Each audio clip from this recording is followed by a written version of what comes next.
All right, so today I will be talking about our school system that we have today for high school and before. So if I was to ask everyone in a room of people if they thought that our school system was set up for success for every single person, that it was acclimated for every person, I don't think that a lot of people would say yes. Um, I think that school is kind of like detrimental to our future lives. In my personal experience, going into my senior year of high school, I had no idea what I wanted to do with the rest of my life. I had no idea what major I wanted to apply for. I had no idea where I wanted to go.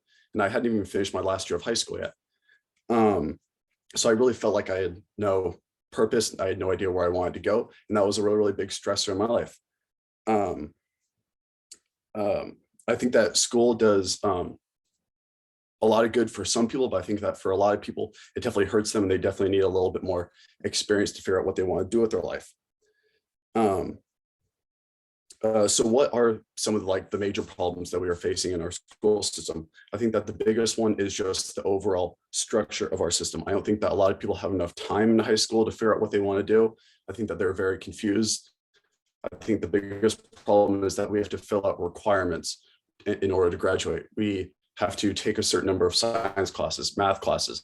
I just don't think that we have enough experience to find out what we want to do. We also don't learn about the real world. We don't learn about retirement accounts, 401ks, Roth. I have no idea what they are. A lot of people haven't gotten into the stock market yet. I think that's also a problem because that is a huge part of retiring on time and enjoying the later parts of your life. In an article written on stephengeist.com, he talked about how grades are also a huge detriment to a lot of people, and it just adds a lot of stress onto people. If you're taught that if you fail in a class or if you fail a test, that you're a failure, you're stupid, you're not going to amount to anything, or at least that's what it feels like. And that just isn't the case in the real world. In the real world, what you do is you take it head on and then you learn from that experience and you just grow and grow and you get better and better. And in school, I just feel like it's not like that. I feel like it's a very kind of a toxic environment just in your own head. You feel like you're just not worth a lot. And I think that is a horrible, horrible thing. So this also leads to a lot of bigger problems. Like I said, it just leads to a lot of stress for people. It leads for a lot of wasted time in college. And just later in life, it makes your life a lot harder because then you have to relearn all of those things on your own where you could have started a lot earlier, and it makes life a lot easier in the long run. In a study done by Frank.com, it was found that 80% of students in college change the major once or more. This means that 80% of people coming out of high school have no idea what they want to do, or they think they know what they want to do, then they end up changing their mind, and then they completely switch paths, just wasting like an entire year of college, and they could have started that whole process a lot earlier. Then a study done by NYU, they found that 55% of students that their biggest stressor is school. So people are stressing over school when they could be stressing over family problems or many other things in this world that are more important than school. At least for your health. So what are we going to do about it? I did a lot of research into other educational systems around the world, and I really like how Finland does their education system. What they focus on is more hands-on learning. They focus on communication and getting other skills other than just shoving information down your throat. And what they do is they allow for you to kind of customize your own learning experience in high school and before. So you are allowed to focus on what you want to learn, what you think you want to learn, and then kind of narrow it down going into college. Then you have a much better experience. I think that our system also is acclimated for every single person. I think that a lot of people fail because of this, because like I said, they have to take certain requirements, and that just isn't good for a lot of people. They don't have enough time to figure out what they want to do with their life. So I think that we need to change it to where it's a certain number of credits, kind of like how it is in college, where you have to have credits to graduate. You can focus on what you want to focus on and not focus on stuff that you don't really need in the rest of your life. For example, an art major doesn't need to take physics or any of those other classes that they really need. Yes, it's important to know, but they shouldn't have to focus on it. As I finish out, I want you to think about your own experience in high school. I want you to think about if you think that you could have completed it earlier or figured out what you wanted to do, with your life earlier, and so you weren't wasting a lot of money and time. I still think that that the whole process of school needs a complete rework. The whole process hasn't changed in over 100 years. And I mean, just look at the world around us. So much has changed in the school system. We're still sitting in desks in rows, and we're taught to sit down and listen and to raise our hand if we have a question. And a lot of people, and that's very toxic for a lot of people, because a lot of people are afraid to fail in life. That is just not how we are going to live and learn. So as I'm closing, I really want you to think about how you think, has school failed you, or has it helped you in the long run? Now, I really do think that something needs to happen, but the real question is, how are we going to change it? What are we going to do? It can't happen immediately. I definitely think that something really, really needs to happen in the future. Thank you.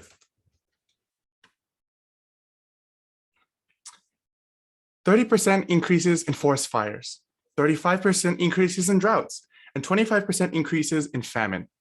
Devastating yet real statistics, and this is all effects of global warming, which we all have experienced personally or have heard of at least. And it's been on the rise since the early 1950s. This country has solely focused on personal mobility and gas vehicles for so long, and there needs to be a call to action to either change the amount of emissions produced by these vehicles or change the entire society's procedures or protocols towards these vehicles. The predominant method of transportation in the United States has been internal combustion engines for the last 7 decades because of gas and oil industries pushing for these vehicles in order to ensure their personal success and prosperous futures for their industry and companies, regardless of their consequences. Carbon footprint is referred to the amount of carbon being emitted by an activity or action. And carbon emissions are caused from burning fossil fuels that accumulate in the atmosphere, leading to death of biodiversity and life. As a mechanical engineer at Tesla, I have seen this extensive research and gained inside knowledge into the electric vehicle market and seen how electrification can be the future. Global warming is going rampant and worsens each year due to large amounts of carbon footprint or carbon emissions from these vehicles. And electric vehicles are a great way to mitigate and further advance the healing of the planet. Today, we will discuss not only why and what electrification is, but its significance and why we should go electric in the future. Warmer temperatures due to global warming are changing weather patterns and disrupting the balance of life. This not only poses threats and risks to your personal health, but also to the death of biodiversity and scarcity of materials. And you guys are most likely experiencing some of the supply chain issues as well right now. And according to the United Nations Sustainability Sector, global warming is leading to hotter temperatures, more severe storms, increased drought, rising oceans, loss of species, and food scarcity. And yet this is only a small fraction of what can occur and what will occur. And students in California are experiencing this, especially during the summer times and fall season, with increased fires, hotter days towards the fall season, and prolonged exposure and effects of unhealthy air qualities due to these fires. According to the climate sector at NASA, increases in atmospheric carbon dioxide are responsible for about 2/3 of the total energy imbalance that is causing the Earth's temperature to rise.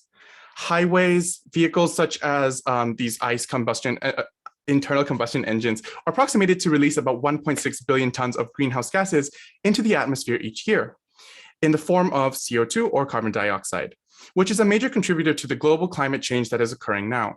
Each gallon of gasoline that you burn creates about 20 pounds of greenhouse gases. Imagine that. The National Highway Safety Administration also states that a typical gas vehicle emits about 4.6 metric tons of carbon dioxide per year. This assumes that you drive about 12,000 miles per year and use your car's fuel economy is about 22 miles per gallon. To put that into perspective, the amount of carbon dioxide produced from one vehicle is equivalent to 14,000 liters of Coca-Cola. And I assume here no one likes to waste what is not needed to be wasted. So with that in mind, let's take at what electrification is and how it satisfies our needs for today. In order to help mitigate a large amount of carbon emissions being produced, consumers must begin to invest into EVs or the electrification of transportation. Electrification is the process of replacing harmful fuels that contribute to carbon emissions to sustainable and clean and renewable energy from solar to wind. And with this creation can lead to better outcomes. With electric vehicles, the main component of gas and oil that contributes to the carbon emissions are eliminated completely, as they are powered by pure DC power and can be from renewable energy sources.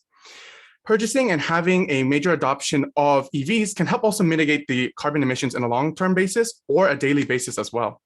If we had a major adoption of EVs and created a large charging infrastructure which used these renewable energy sources, such as solar, wind, or even water, and moved away from coal power plants, we can achieve higher carbon emission reduction. As of right now, the United States approximately uses 30% of coal power to power most of the cities in the US. And yet, with this amount being still high, it's not the same ratio that is used and being emitted by ICE vehicles. So if adoption of electrification were to occur in our society today, what are some of the results that could happen or that we can expect to happen? According to the United Nations Energy Information Administration, if the majority of transportation was adopted to electrification, our carbon emissions would decrease between 20 to 30%, which would result in less droughts, return of previous sea levels, and minimal to zero forest fires, and less natural disasters overall. Unfortunately, the United Nations has already released a statement mentioning that the next 10 years have been set in stone, and the events that will occur, whether natural disasters or increase in temperature, will unfortunately happen, but it's not too late to fix the future and plan for our future generations or lessen the blow of the current natural disasters that will occur. While there is a concern of the current state of EVs and how some people assume that they produce more negatives than positives due to either lithium mining or the power plants that are used to power these electric vehicles, the ratio is still in the electric vehicles' favor.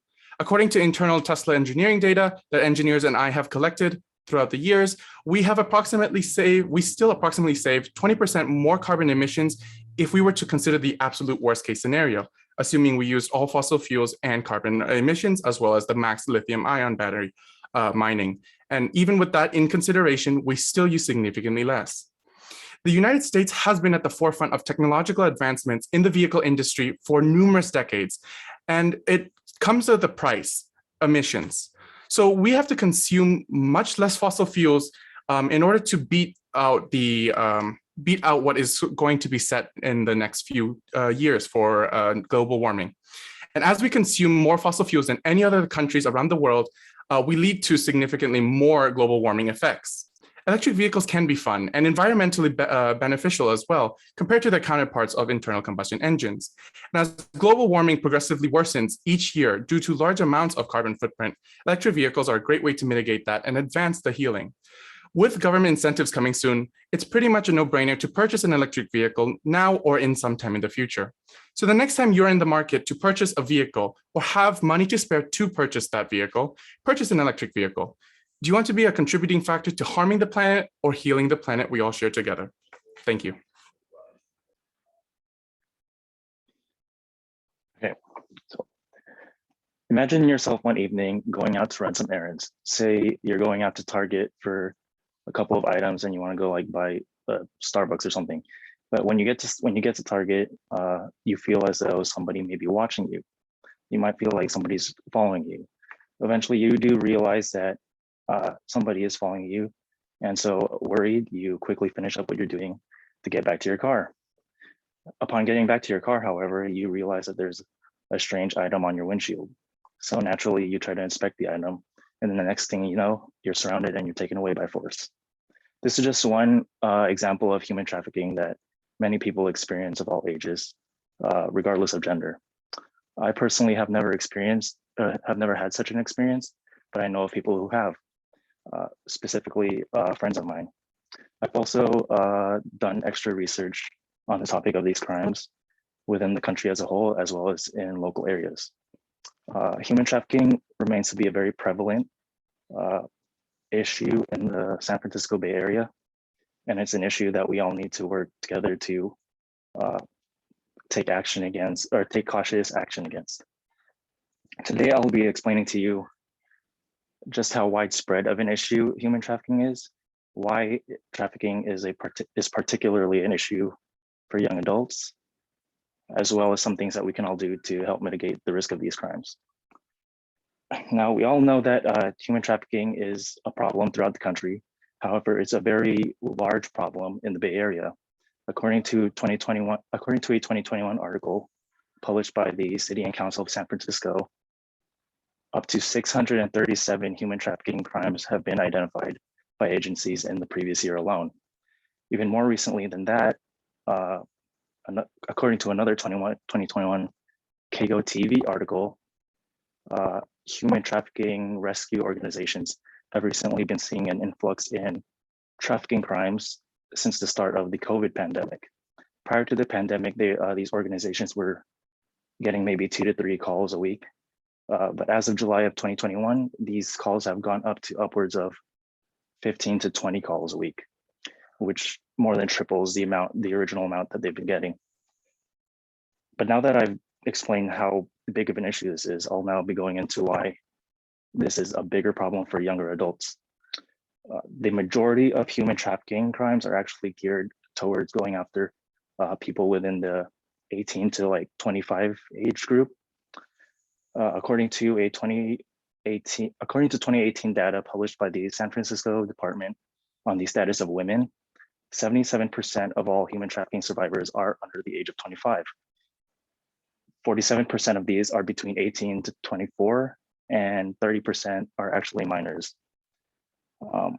Anecdotally, there's also been an incident in which a friend of mine was approached by human traffickers. She was approached by 2 women at a mall while another friend and I were in the bathroom, and they complimented her on how pretty she was, and they were offering her like this cool modeling opportunity that they thought she'd be a good fit for. Long story short, my friend and I come out of the bathroom, and the woman temporarily got scared away, but they continued to follow us for a bit until we reached a more populated area. But these statistics and anecdotes just go to show just how much human trafficking is actually geared towards our age group. But now that I've covered that, I'll now be going into a couple of things that we can all do to work towards mitigating these crimes. I think that the first and biggest step towards mitigating these crimes is simply to be more observant. According to 2021 statistics published by the Statista Research Department, the leading solicitation method used by sex traffickers in the United States is the internet. This then followed by things like bars, clubs, previous relationships, etc. This may come as no surprise to all of us being in this day and age, but I think that this should come as another reminder that we should always be observant of the things that we do and the people that we talk to, not just out in public, but especially on the internet. Even when you're out in public, at least in my experience, I think that always having multiple people with you at all times, no matter where you go, is one of the better ways to improve your situation. So even when you're going out to like do something as simple as buy some things at Target or Walmart, having at least one other person with you would be the ideal situation. But to wrap this all up, I've covered how widespread an issue human trafficking is in the Bay Area, why it's a bigger problem for young adults, as well as a couple of things that we can all do to reduce these crimes. There is no doubt that human trafficking continues to be a very prevalent issue in the Bay Area. However, I think that if we all work together to be more observant and to look out for one another, then we as a community can come together and greatly reduce the risks of these threats and eventually even eliminate them in its entirety. Thank you.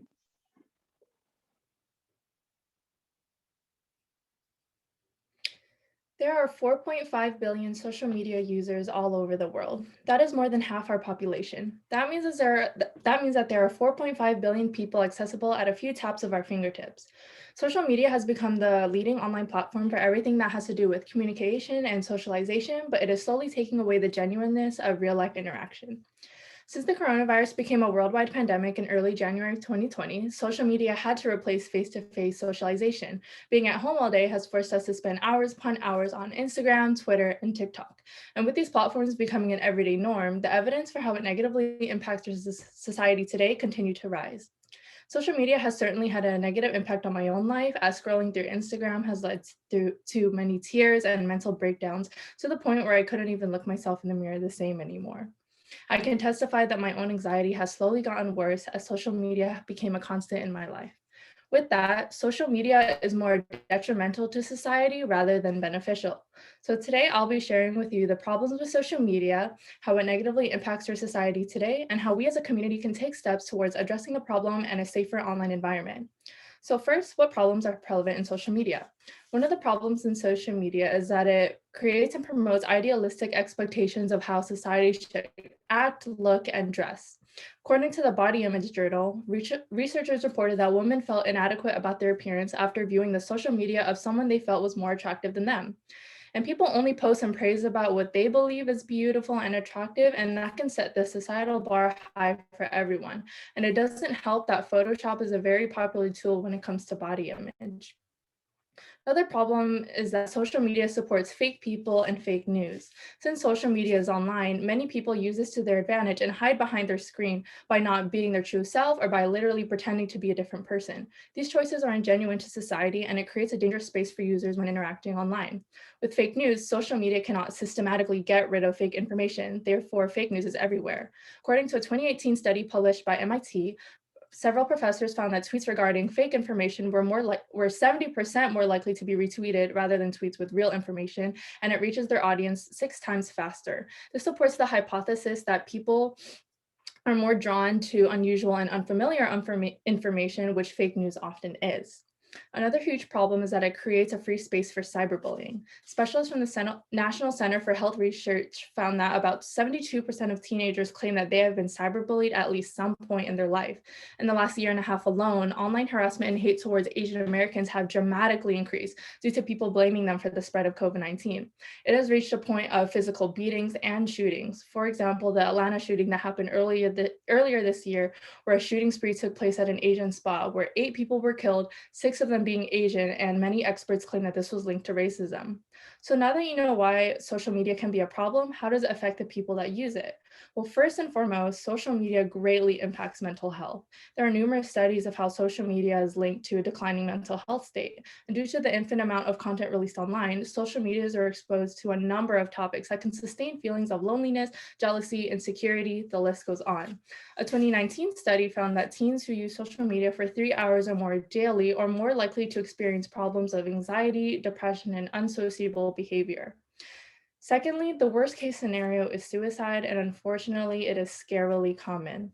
In fact, cyberbullying is more strongly correlated to suicide rather than physical bullying. A 10-year study from BYU shows that girls who started using social media at the beginning of the study and then increased their usage as years pass are more likely to be suicidal. There is a story of a girl named Molly Russell, who was a 14-year-old girl that took her life due to social media, as stated by her dad, Ian Russell. He told CBS that he found that her account was linked to a club that welcomed depression and self-harm. And this toxic and insane reality of accepting that those things are okay is what drove Molly to take her life. Lastly, social media takes a toll on real-life socialization. Social media motivates people to spend more of their time behind their screen rather than spending more time with family and friends. A study done on Facebook's impact on youth shows that much of the emotional and social development of our current generation take place on the phones and on social media, which is quite scary and sad at the same time. The same study states that because of the disconnect, it leads to isolation from families and even destruction of family ties. So now that you're aware of why social media impacts or how social media can negatively impact people's lives, let's talk about the things we can do to address the problem. First, you can support mental health and suicide prevention programs and organizations. Supporting and donating to programs dedicated to people seeking that help can be beneficial for a number of reasons. It spreads awareness, but it also supports treatments and the facilities for the recovery and care of mental health patients. A few organizations you can support are Mental Health America, American Foundation for Suicide, and Each Mind Matters, which is a mental health movement dedicated specifically to the state of California. Secondly, you can take action and stand up against online harassment and cyberbullying. Don't be a bystander. And yes, this statement may seem cliche and a little bit overused, but if we want healthy change, then it's true. It can be as simple as reporting the comment or account when you see it. And if you witness cyberbullying by someone you know or by someone you know is in your community, call it out. And this action may seem small, but with repeated practice, it shows great motivation toward wanting to diminishing a toxic online platform. Lastly, you can support and create a healthy environment. Positivity does go a long way, and this may also seem cliche, but it only seems this way because society has made it that way. Encouraging others and putting gratitude where it's due is what our society so desperately needs. The disconnect behind being a screen is what has pushed kindness away and brought cyberbullying into the picture. Creating a healthy online platform also means unfollowing and or blocking toxic media, whether it's people or topics, and reducing your screen time also calls for a healthier lifestyle. In fact, another 2019 social media study showed that deactivation from Facebook caused small but significant improvements in well-being, included self-reported happiness and life satisfaction. In closing, social media is more detrimental to society rather than beneficial. Today, I have shared with you the problems with social media, how it negatively impacts our society today, and how we as a community can address the problem. The cons of social media isn't something we can just tackle overnight. It is always going to be an ongoing process of how we can create a safer and healthier environment online so that users won't have to feel harassed or stressed when going on social media. In order to achieve that ideal environment, it requires our current generation, you and I, to continue to advocate for the importance of our well-being of our community. And you can start by spreading awareness. Thank you.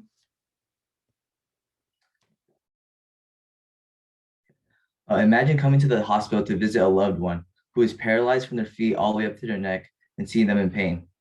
For some of these patients, the thought of suicide comes to their mind to end their suffering, but they are incapable of doing so. I believe that for all of us, the topic of assisted suicide is difficult because we don't want to see the ones that we love and care for to be suffering in pain or to pass away. I've never experienced this before, but there are physicians and family members that have to deal with this challenging situation. I did deep and thorough research into this topic through many resources. The issue is how many states consider it to be illegal. According to deathwithdignity.org, out of 50 states, only 10 states consider it to be illegal. Assisted suicide should be legalized in every state. Today, I'll share with you why assisted suicide should be legalized, because if not, people who are heavily paralyzed or have a terminal illness are forced to live a life of suffering. I'll begin by discussing paralysis. Paralysis is when the patient has no voluntary muscle control over their body. The cause for paralysis is due to the damage in the nervous system, which prevents signals from the brain to transfer to the muscles. As a result, the patient can't move some or all of their body and is extremely painful to deal with. The family members have to pay to keep their patient alive, and it's hard to watch their loved ones go into debt because of this. According to the Christopher and Dana Reeve Foundation, the average yearly cost for the first year of paralysis can range anywhere from $300,000 to $1 million, and for the following years, $440,000 to $200,000 a year. There are people that are forced to take out loans in order to support their loved ones. This then becomes a mental burden for the patient. These challenges can lead to depression, and some patients want the option of assisted suicide but are unable to because of the law and their physical disability. It is not just paralysis, but for those who have a terminal illness as well. It is unfair for them not to have the freedom of choice to choose whether or not they want to end their life. As I mentioned before, this is only legal in 10 states. I advocate for the right for ill patients to have the choice of assisted suicide. Now that I have discussed paralysis and terminal illness, I'll now talk about how the process works. In an article written by Yvette Brazier, she goes into detail about this topic. Typically, it's intentionally helping a patient commit suicide by providing drugs for self-administration. In order for this to happen, there are many required steps that they have to go through, including permission from the patient and the family. The patient first has to talk to their physician about it. Next, they have to look if they're eligible for it, and to be qualified, they need to be a resident of that state, be at least 18, be mentally stable, and have a terminal illness. The patient will need to request certain medications from 2 different doctors, and this is typically how it goes, but in certain states, they may require more. Now that I've discussed the process, I'll now talk to you about why you should be in favor of legalizing it nationwide. In the same article, Brazier discusses a research conducted in 2013 on whether or not physician-assisted suicide should be legalized in the United States. From this survey, about 67% of people were against the idea of it, but this later changed in 2017 that showed a poll that 65% of people were now in favor of it. I would like to share a story that took place in Oregon. There was a couple by the name of Charlie and Francie Emmerich. They were married for 66 years, but were both terminally ill. And in 2017, under the state's death with dignity law, they took a lethal dose of medication. Charlie was 87 and Francie was 88, and they both had terminal illnesses. One of the daughters stated, "It felt like their time, and it meant so much to know that they were together." Charlie and Francie were a lovely couple that was able to die together rather than dying alone at separate times. The world is changing and more people are in favor of patients with paralysis or a terminal illness to have the right to assisted suicide. Death of dignity law is the name of this law, and it focuses on giving terminally ill patients the right to end their life without the interference of other people. Furthermore, it allows adults who are mentally stable and have a terminal illness the choice to request prescribed medication to end their life. The current states that allow this are California, Colorado, Washington, Hawaii, Maine, New Jersey, New Mexico, Oregon, Montana, and Vermont. In conclusion, assisted suicide should be legalized, and we should promote the death of dignity. Also, patients that are suffering have the right to choose. I discussed paralysis, terminal illness, and the impact it has on the patient and the family. I've also explained how physician-assisted suicide works for the patient and the support that has increased over the years. The agreement between the physician, patient, and family is important, but this is only legal in 10 different states. In the other states, this is considered as a crime. In order to give patients that are terminally ill the freedom to choose whether or not they want to end their life is to advocate for the state government to implement the death of dignity law. It is unfair for the patient to suffer as well as watch their family members suffer over something they don't have control over. Thank you.